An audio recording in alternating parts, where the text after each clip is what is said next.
د ونو لاندې د غرونو په سر ناسته او دلته ګرځېدل دا بیا ځانګړی کیف لري. کله چې تاسو له ښار نه راوځئ، کله چې تاسو له هوارې نه راشئ غرونو ته او دغه ځنګلات ووینئ، د سکون ووینئ، دا نو بیا ځانګړی خوند لري او ډېر سړی پکې د ارامښت او خوشحالۍ احساس کوي.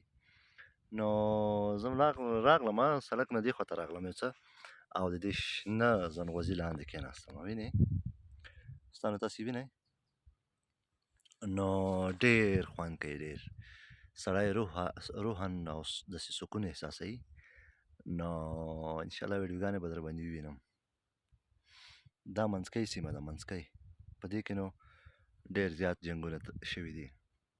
دا سنګر و جمهوریت کې کله به چې د تېر جمهوریت دلته ټانګونه موټرې کاروان راتل دغلته به بیا له سخت جنګ سره مخ کېدل او دلته مثلا خو اوس یو سکون دی، ارامتیا ده، خوندونه دي او ارامښت دی او طبیعت دی.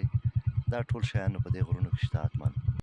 حتما غرونو ته ځئ، داسې چکرونه وهئ لکه ما په رقم. ډېره مننه.